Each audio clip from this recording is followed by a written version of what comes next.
আমরা যখন বলি বাংলা বাঁচাও, তার মানে তার পরিবেশকে বাঁচাতে হবে, তার সম্প্রীতির পরিবেশকে বাঁচাতে হবে, আর মানুষের জীবন জীবিকাকে বাঁচাতে হবে।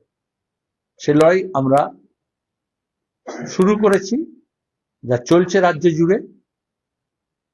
এবং সেখানেই দেখা যায়, যখন ধর্মাশ্রিত রাজনীতি হয়, যারা উৎসাহিত হয়ে যায় প্রশাসন, পুলিশ। আজকে যখন যুব সংগঠন মুর্শিদাবাদে ওয়াকফ আইনকে যেভাবে পেছনে যদি লাগু করার চেষ্টা করা হলো, ওয়াকফ সম্পত্তিকে বরবাদ করার জন্য, ওবিসি এ কে যেভাবে সর্বনাশ করা হলো, তার প্রতিবাদে এবং আরো অন্যান্য দাবি নিয়ে, কাজের প্রশ্ন, কাজের অধিকার, পরিযায়ী শ্রমিকদের সমস্যা নিয়ে মুর্শিদাবাদে যখন ডিএম অফিসার অভিযান করেছে, তখন ডিওএফআই এর প্রেসিডেন্ট এবং সেক্রেটারি ধ্রুবজ্যোতি সাহা, ওই জেলারই, এবং আয়নাংশু সরকার, তাকে পুলিশ গ্রেফতার করেছে অন্যান্যদের সঙ্গে। এই মুহূর্তে এখন আমরা একটা প্রেস কনফারেন্স করছি, আমি এই গ্রেপ্তারের ধিক্কার জানাচ্ছি। এবং এটা বুঝতে হবে, বাম আন্দোলন এখন দমে যাওয়ার ব্যাপার নয়।